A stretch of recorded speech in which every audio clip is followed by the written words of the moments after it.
I mean, good thing we just stop recording here and there just so we can hear certain news, and then coronavirus comes out and fucks everybody up.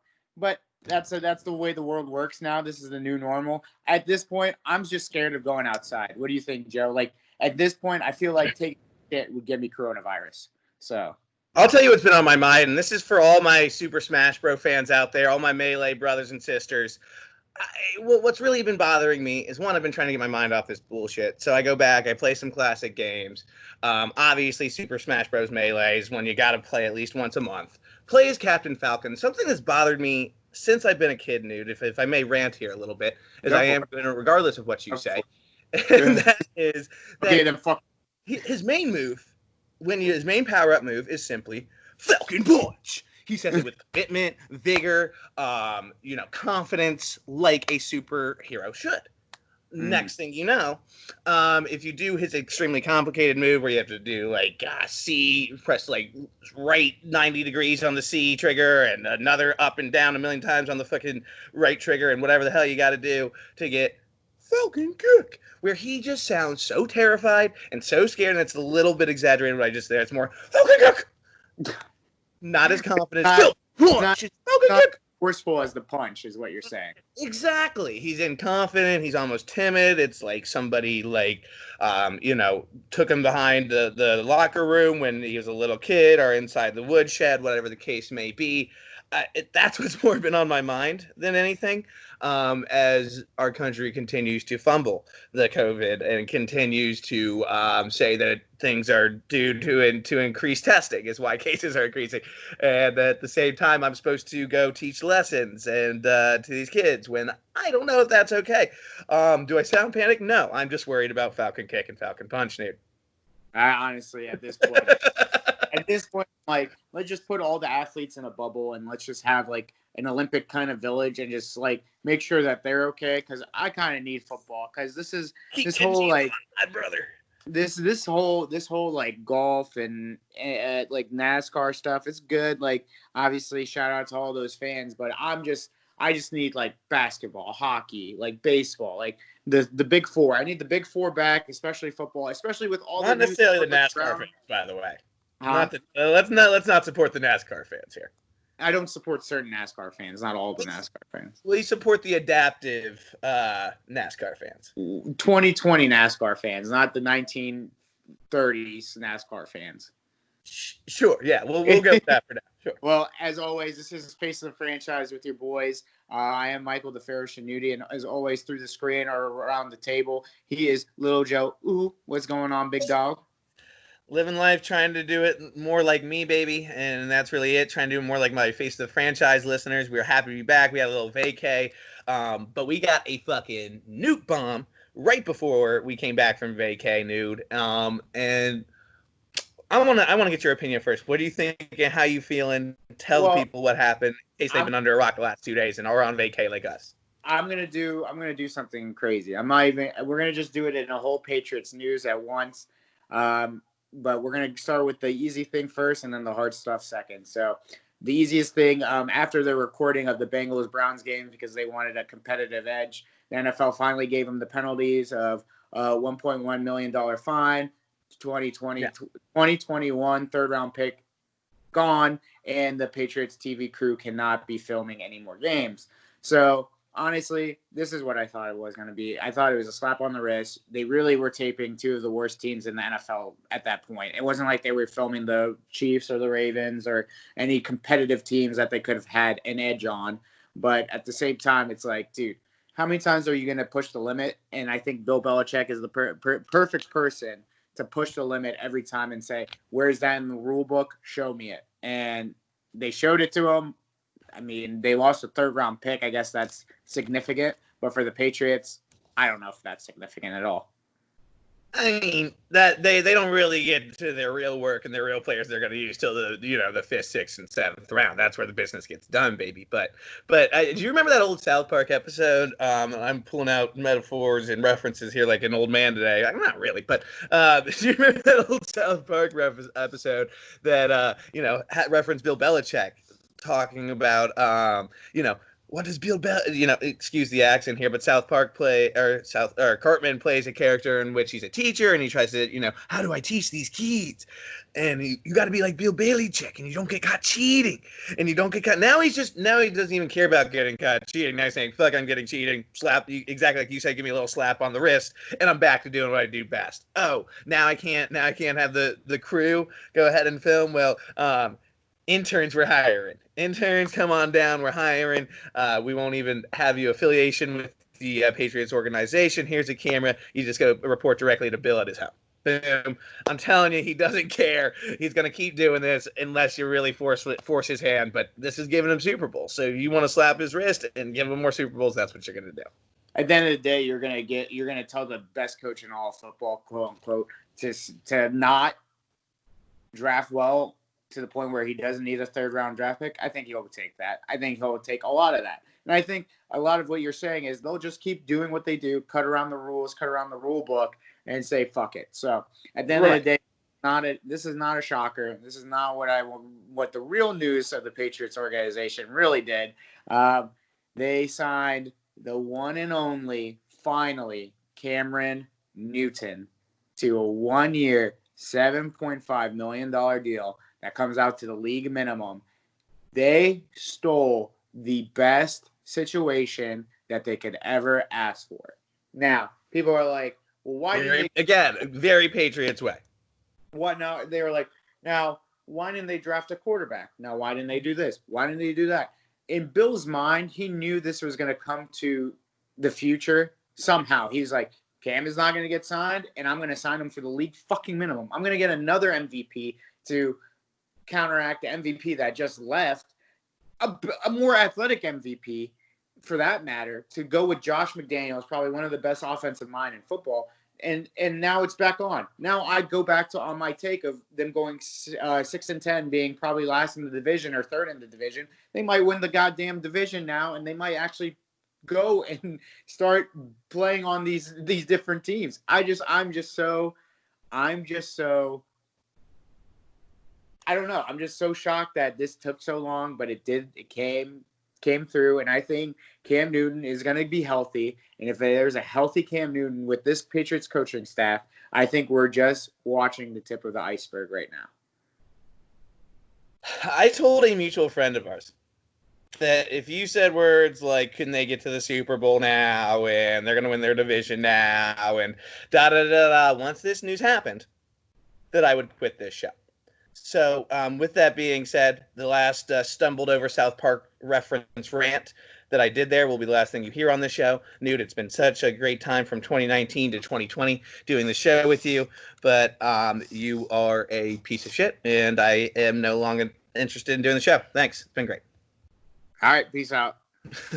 Listen, man, obviously I'd never leave you, bud, but that take hurts. I think it's the hot take of the week. It's what Stephen A. Smith came out and said. Max even agreed with him. It's the hot take that everyone has taken, buddy, and you fed into that fire. And I love you to death, but you're right in there with the mainstream pool at the main pool. Here I am over at the lap lane telling you I'm still on the same boat. I said they were going to sneak into the playoffs because they are the Patriots. I didn't really give a fuck who they had as a quarterback.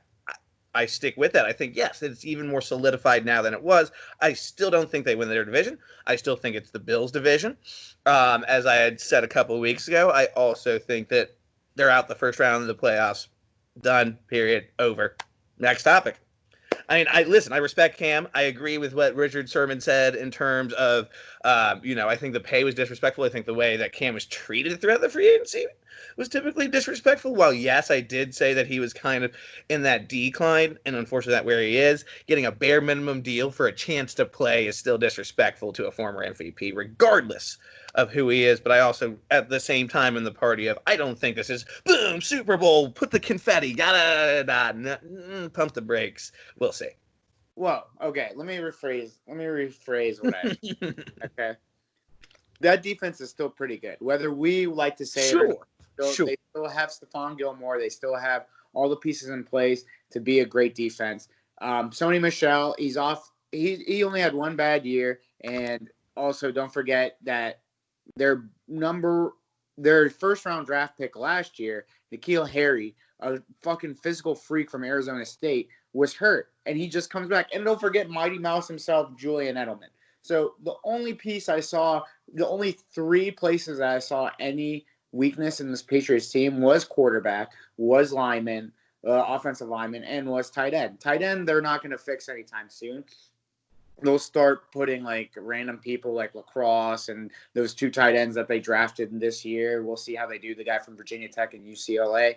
The offensive line, they still got Tooney. They still got a bunch of players. Mason on the left tackle side. But now there's a new wrinkle to this offense, something that Jason Stidham didn't have, and that's running. And that's a running quarterback. And we see it with Cliff with Kyler. We see it with Pete with Russell Wilson. We're going to see it now with Bill and Josh with Cam Newton. And if Cam Newton is healthy, don't forget this is a guy who won MVP, had 15 wins, took a team to the Super Bowl, and it wasn't like he was throwing to great wide receivers. He was throwing to people like Ted Ginn Jr., Jericho Cotchery, fucking at one point Devin Funches. Like now he has Harry Edelman, who I mentioned, who's always the model of consistency. He missed maybe two games a year, but that's fine.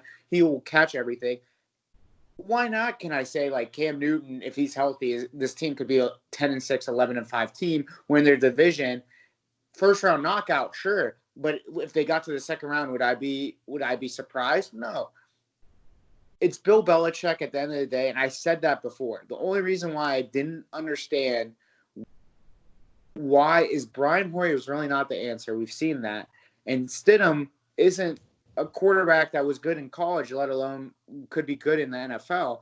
And now I understand that they were waiting for the right opportunity to get Cam at a league minimum. And he's now a wrinkle in an offense that never had it before, where he can run and pass. So it's like, okay, if he's healthy and the Lisfranc really was the reason, let's see what happens. I'm still on the teeter-totter of like, this is 10-6 is still like you win in the division and then you're not winning the division. You know what I mean? It's like, I still need to see what Cam does, but at the same time, they are in the clubhouse with the Bills fans. Bills fans are very distraught right now, and I feel bad. They just need to break tables, eat wings, set things on fire, and I understand that. I mean, listen, I get that the argument, right? I get the argument you're making. Yes, and I even said it. Cam, former MVP. Yes, now he's in a Bill Belichickian system that works for a lot of quarterbacks. You know, you had the Jimmy G way back then, and I'm blanking on the cat's name from 2007 and 8 when Brady had the neck injury. Help me out here. Matt Castle. Matt Castle. I mean, so quarterbacks work well in that Belichick system. I think Cam's going to be no different. But answer me this, Nude. And that defense, again, amazing as well. And, to kind of clarify on my South Park reference earlier, what Cartman actually said in the show was, as I was kind of high on my coffee still when I first said this reference, is Cartman said, Bill Belichick cheats, but doesn't get caught, so it doesn't count as cheating. Now, he obviously does, but still has that kind of system. So Bill Belichick, the strategist, all that good stuff, right? But do they still have wide receivers, Nude? Do they improve in that line? The running back, if you ask me, that combo still not ideal. You have N'Keal Harry at wide receiver, and that's really it. You still have no tight ends whatsoever. I don't have any trust in that offense. They're going to rely on Cam, who's going to get obliterated just like he did in Carolina. That's why he wanted to get the F out of Carolina, out of Dodge himself, and obviously his coach Rivera was gone. But, I'm not sold on this team as a Super Bowl contender. I still say 8-8, 9-17.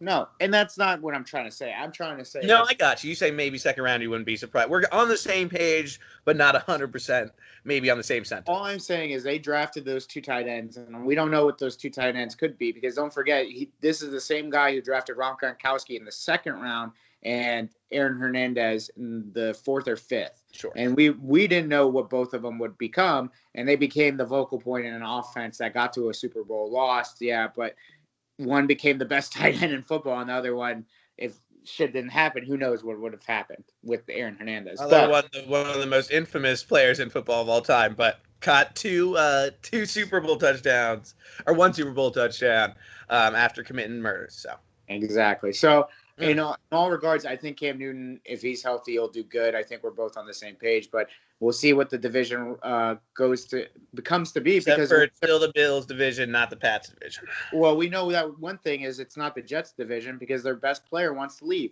And Jamal Adams now is come out publicly and said the reason why he doesn't want to, one of the reasons why he wants to leave is because of butthole Adam Gates, the fucking worst coach probably in NFL history, who has always been. Very anti-Adam Gates show we are. He's awful. Like, I've never seen somebody ride coattails of one season of Peyton Manning throwing 55 touchdowns and get 2 jobs and fuck up both organizations like this before. Literally, Get a decade of jobs after the fact. I mean, we've said this before. We'll say it again. We'll go on our fucking Adam Gates rants because he pisses us off, triggers us to no tea here at this show. I mean, it's I don't understand again how it's like if whoever the fuck made Who Let the Dogs Out continue to be on features to this day. Baha Men or whatever they were called. Yeah, Baha Men. Dude. No, and like he comes out and tells his safety partner Mays that he was one of the best players he's ever played with, basically saying goodbye. So at this point, I'm Jamal Adams. We already know you're going to get traded. When you're going to get traded, I still say I'm in the camp of it's the Mika Fitzpatrick thing. They're going to wait it out, see the start of the season, see what team could possibly be the worst, and get their first-round draft pick, because that's what they did with us. The Dolphins, they said that we took the Steelers draft pick thinking that they would be the worst, but it ended up being the Cowboys, who were also in the running, and they could have gotten a better pick from the Cowboys. But either way, right, we can both say Jamal Adams by week 6 or 7 will be in a different uniform, and I'm in the camp.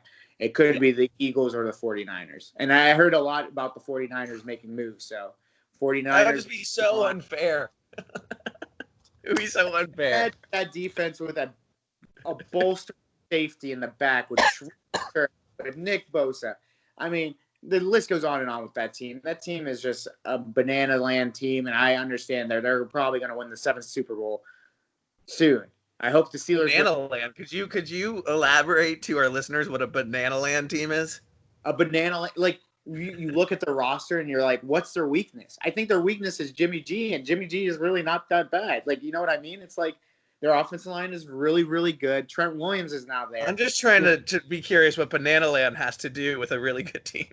Because you're just looking at it, you just can't fathom how a team like this could ever be formed because of like salary caps and all that. It's just they just fathom how bananas are formed. Listen, there's maybe a whole land of bananas is formed. Is that what we're getting at? I'm just trying to understand your references, bud.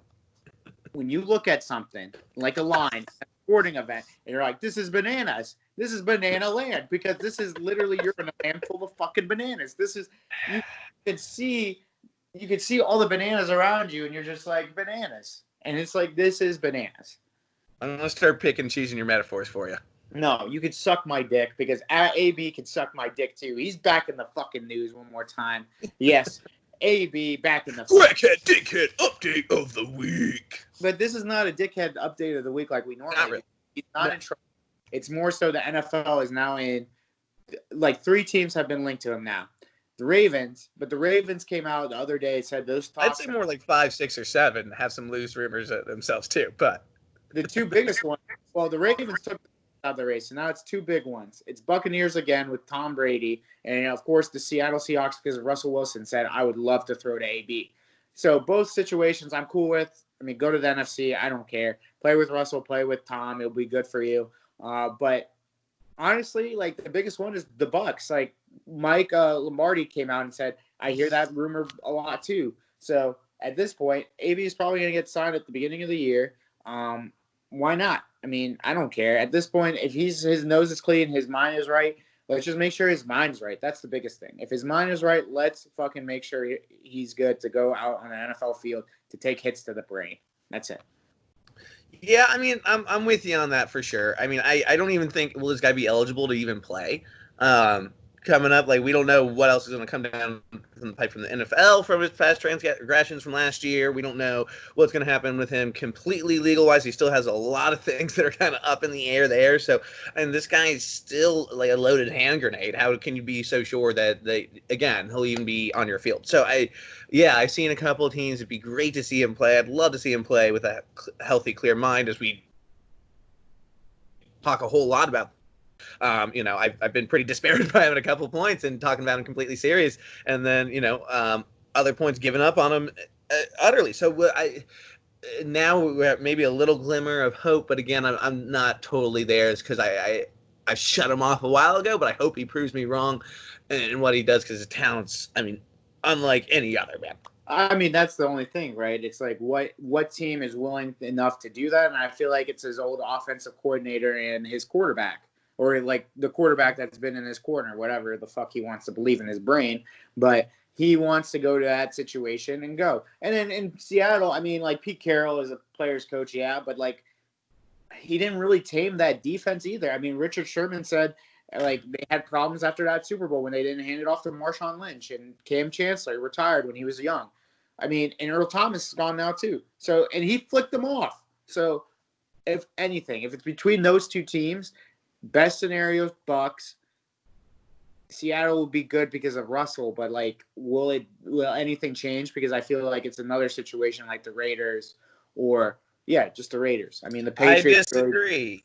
Best scenario, best match, best locker room fit, without a doubt, my Washington Redskins. Here's why. One, not only running routes in the dark, but we also have a couple other felons in the locker room. Okay, we also will be up with the DMV spirit. I think he'd mix very well with John Wall and the Shy Glizzies of the world. I think that it is perfect environment for him to come rock in the DMV and be a terrible person. But no disrespect to any of the athletes of the DMV. Obviously, I got a lot of respect for all of you. But what I'm saying is that we definitely aren't to rumors of ignorant locker rooms or hypey locker rooms, to say the least. And I think that Redskins locker room is no different.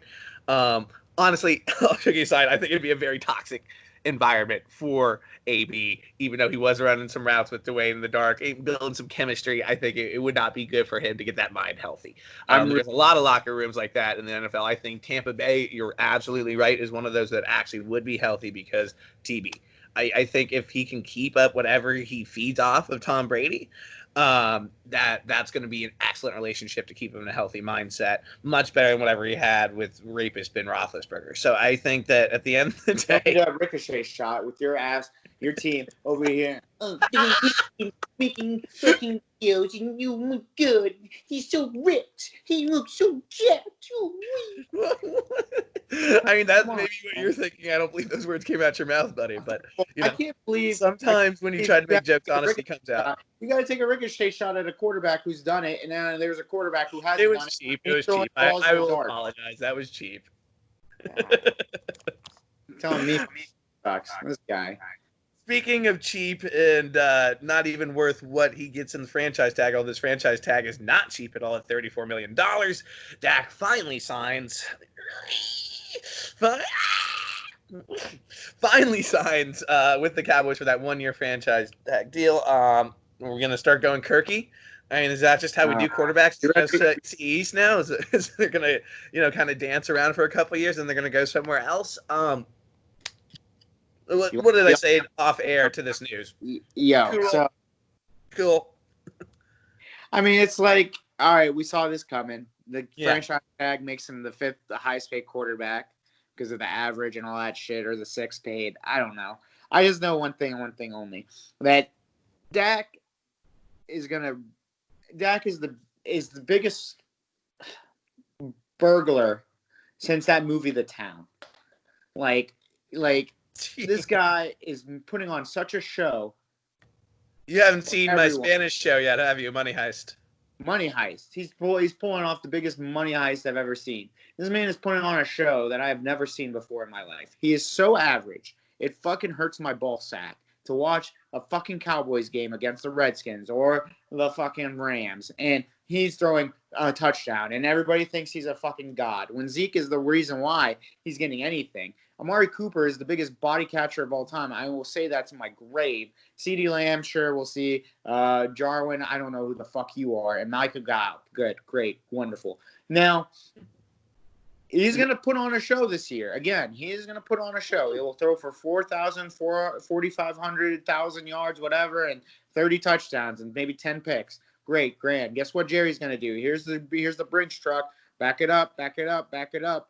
But guess what's happening on the other side of Texas? Deshaun Watson's getting paid. And then over there in Kansas City, Patrick Mahomes is getting paid. Guess what Dak's going to do? Dak's agent is going to be such a yes man, such an asshole. And going to tell Dak, listen, let's wait until these guys get their money because guess what? You will get a tier below them and get money that should never be in Dak Prescott's bank account, ever.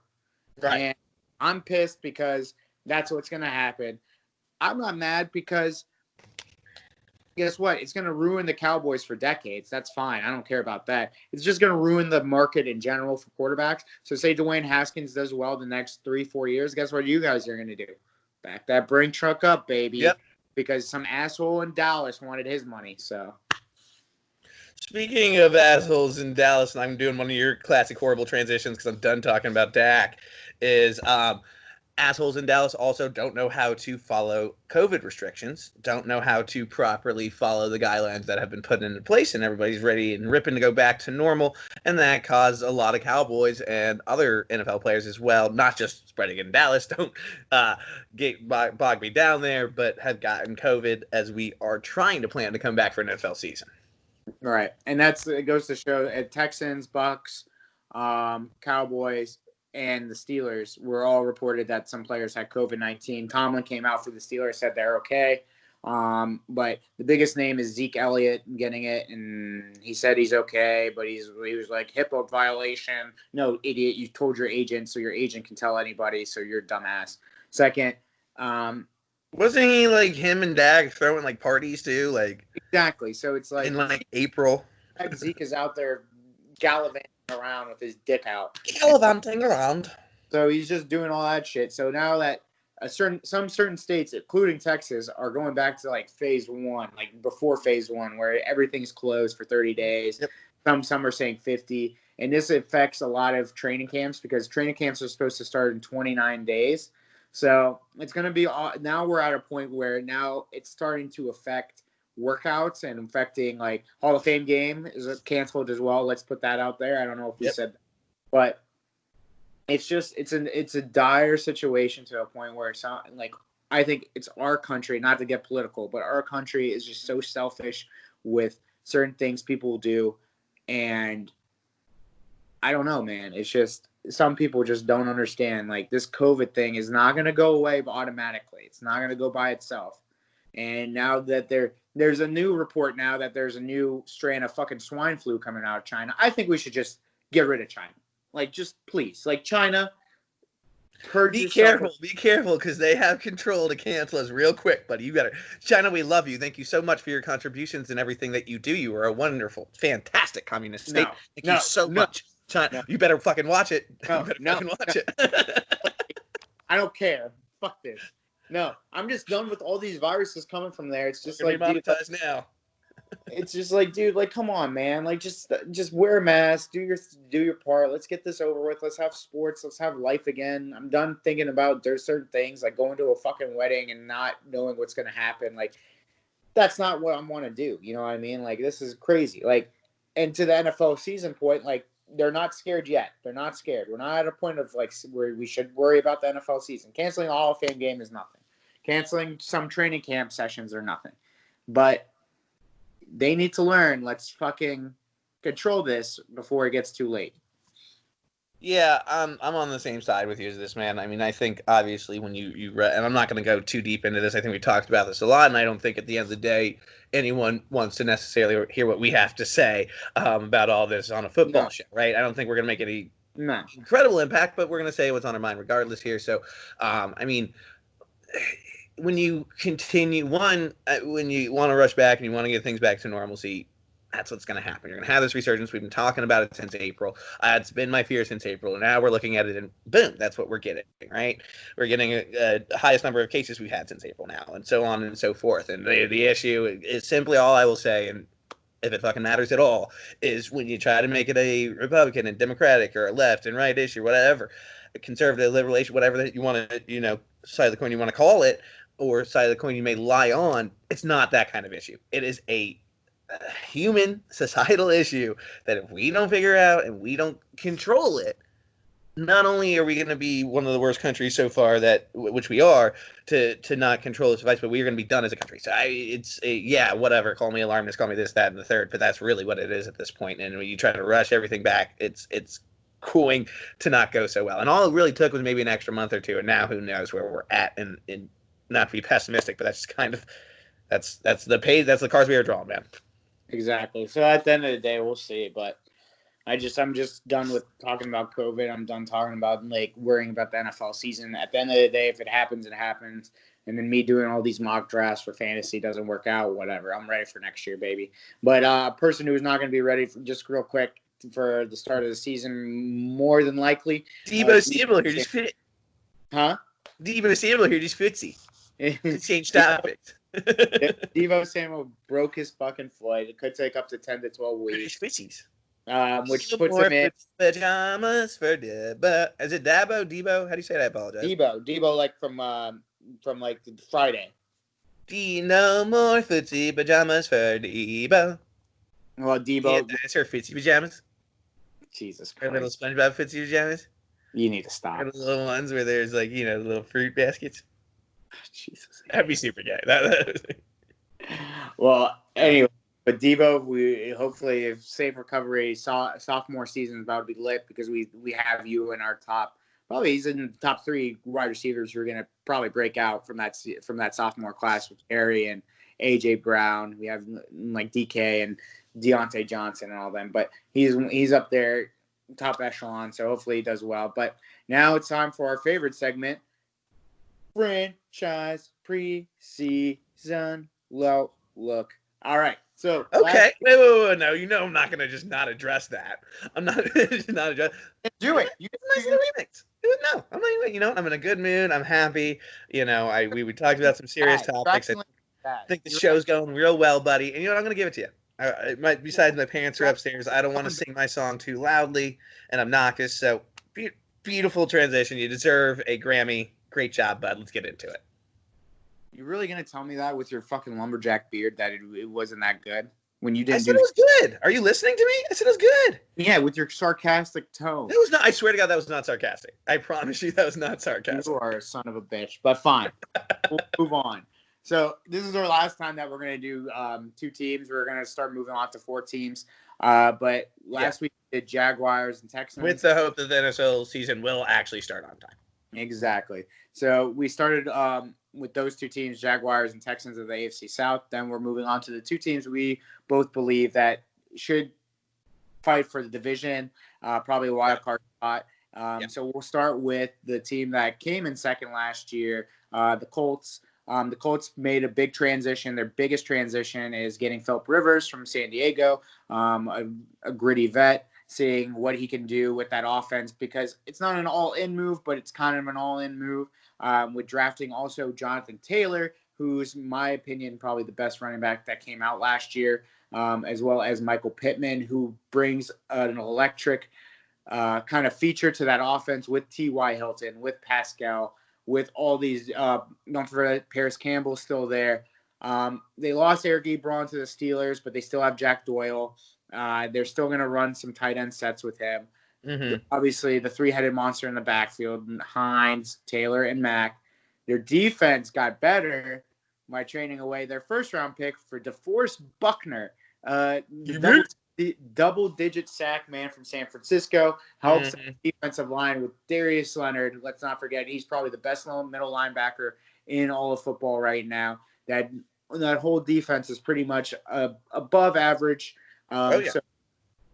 So this is a good team to fight for what the Titans did last year. So the Colts, with their great coach in Frank Wright, with all those different weapons, with a gritty vet who's a West Coast guy, dump it in fast-paced, moving offense with Frank Wright. I think this team, Joe, is going to make a lot of noise. I got to see Phillip Rivers, but I think in a lot of noise, I mean like they could go for the division lead, but I will give them a 10-6 record and a wild card spot. This team deserves a wild card spot. This team, I feel like they were a good quarter. Not to say Jacoby was bad, but I think they bolstered a lot of their positions, as well as this team has the most money in the fucking NFL I've ever seen in my entire life. For 3 years running, This team just knows how to do it correctly in the fact that they don't overpay players. They go after the right players, pay them at the right price. And now next year, if they need to go after some certain players It's to get Irsay in that. Isn't Irsay in oil or something, baby?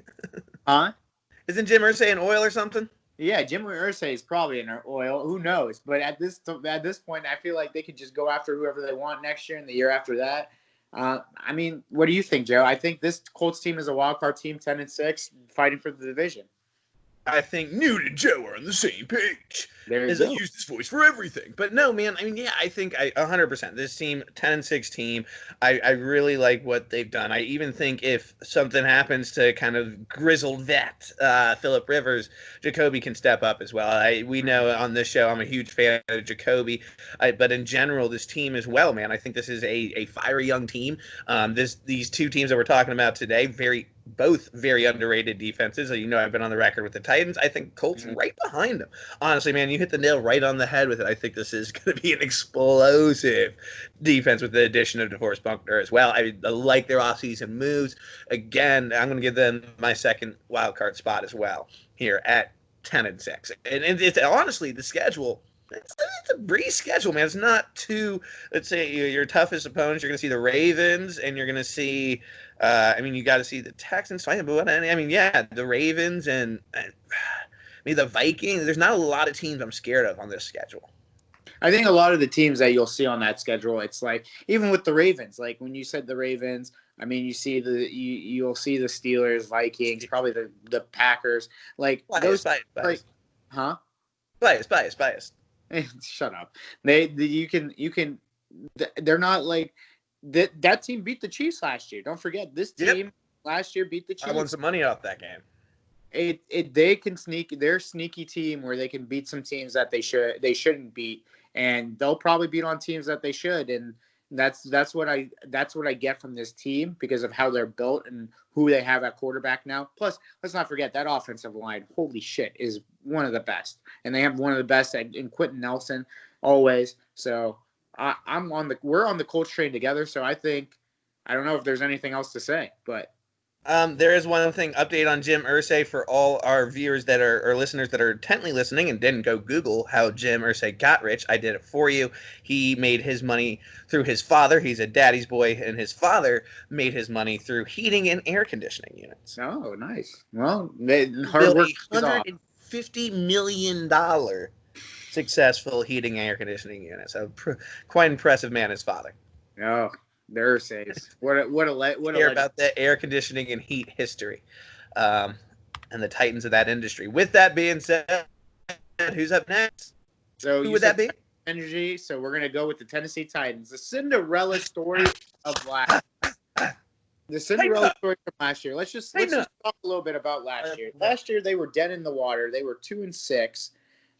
Basically reeling. They didn't know what to do. Marcus Mariota was their quarterback. They said, let's fucking try Ryan Tannehill. Then the spark plug, Ryan Tannehill, pulls him out of the grave. And they were toe-to-toe with the Pittsburgh Steelers for the last wildcard spot. So the Steelers lost Big Ben. They were out. They were in. And they beat the Patriots, who they weren't supposed to beat. They beat the Ravens in Baltimore, who they weren't supposed to beat. They were winning against the Kansas City Chiefs until Patrick Mahomes became Patrick Mahomes. And they did it all without a kicker, first of all. Let's talk about that. They didn't do it without a kicker. The kicker was hurt, so they had to go for 2 points conversions. So Ryan Tannehill steps in. Derrick Henry becomes a Cinderella running back. Now he's going to probably get drafted in the first round in all fantasy leagues. He is the monster that we all thought. A.J. Brown becomes a wide receiver that they drafted when he was in that fucking picture with DK Metcalf. I'm strong like DK. And becomes the second best wide receiver in football in that stretch. Jonnu Smith finally gets his shot at tight end. Their offensive line is great with Taylor Lewan. And they drafted another guy from Georgia who's supposed to bolster that center position where Conklin left a hole in. They drafted somebody in that. They let go of Deion Lewis. They let go of Deion Lewis. They drafted another running back, Deshaun Evans, who is supposed to be electric behind Derrick Henry. Now let's go to the defense. A defense that doesn't need any more talk about. But Kevin Byard, need more Brandos from this podcast now. Kevin Byard, probably one of the best safeties in football. 2 corners that are pretty much good. Malcolm Butler and Jackson, who finally came into his own. Their defense with Rashard Evans, with Gerald Casey, who's now gone, but they drafted more defensive linemen. Probably going to get the Clowney, but we'll talk about that later. But I mean, honestly, Joe, like, I like this team. I love this team. I think this team still wins the division, even though we're liking the Colts. I think they're 11-5. They are the third. Yeah, they're the third team behind whoever wins the AFC North and the Chiefs. So I think they are a great team to watch for that division, to make some noise again. If Ryan Tannehill stays on the trajectory, if Derrick Henry is still the running back, not the running back that we saw in previous years where he was tripping on oxygen, but the running back that was killing everybody in sight. I like this team. I like Mike Vrabel. I like what they did in the draft. I think this team is going to do good. And don't forget, there's still Corey Davis on the other side, which we haven't in a while. But Corey Davis. I was waiting for you to mention him. I was going to go all over him if you didn't. Because, I mean, yeah, man, again, Newt and Joe are on the same page. Because, I mean, yeah, there's no secret how much I love this team. There's no secret on how, I was all on the Cinderella story. There's no secret how I at least picked them, the only person to beat at face of the franchise, to pick them to beat the Patriots, in which they did. I could not, in good faith, pick to beat the Ravens at the time.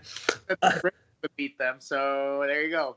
I could not in good faith pick that, and I'm not going to get into that hurt there. I'm not going to bring up the past, as we don't do that here. We don't stare at the past. We look into the future, baby. And when I'm looking in the future, I see the Titans cringe.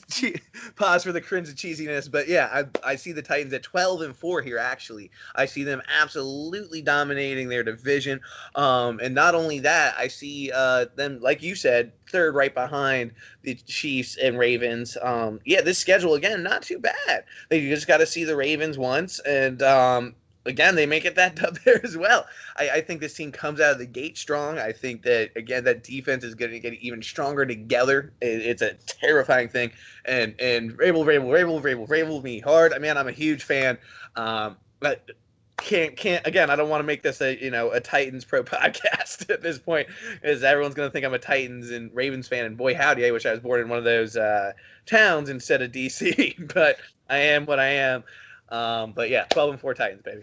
Well, I guess we'll see what that division holds. I'm kind of excited to see that race. But next week we will talk about, by the way, we're going to do a special edition episode dropping this Friday, and we will be talking about, obviously, all the news and notes, but we're going to focus on one of the better divisions in the NFL, the AFC West, with the Chiefs, Broncos, Chargers, Raiders. A lot of uncertainty. Obviously, we know what the Chiefs bring, but Chargers with the new quarterback regime, Raiders moving to Las Vegas, and Broncos, our team. I don't think there's much secret who's going to win this division, but sure. But no, there's a team there, the Broncos, that I really want to talk about, because there's a quarterback that I was really high on. He came onto the scene, Drew Lock. It might not be a lock it might be my other wild card team with the Colts. God, all right. I'm worried for Friday. All I'm saying is we'll see what it goes. But as always, thank you guys for sticking with us during this COVID-19 crisis. But much appreciated. We will definitely throw some more content out there. As always, my man will always do his plug for his show and for the studio. Go ahead, baby. And that's what I love to do best. And if you want to be with the best and have no other contest, then go ahead and join us here at Four Corners Studio, moving to a new location, Arlington. We're extremely excited to announce as well. Go DM us to be part of that new journey that you can ride with us on, to be part of course, that is Free Therapy, that is Face of the Franchise, that is Five Holers, that is Bread and Butter, that is Last Nice Guys, that is Degenerates Are Us. And come fuck with us, baby. We'd love to fuck with you and give you a platform as well. And if not, as I always say, you're lost, motherfuckers. At the end of the day, we can only give you the water. You're the horse that needs to drink it. That's all I'm going to say. But as always. That works, sure. It works. You can lead a horse to water, but you can't make him drink. Bingo. There's a quote. Put that in the As always, I'm the Pharaoh. That's Little Joe. Follow us on Instagram and Twitter, all over the platforms. As always, stay breezy, stay easy. One love. Aha!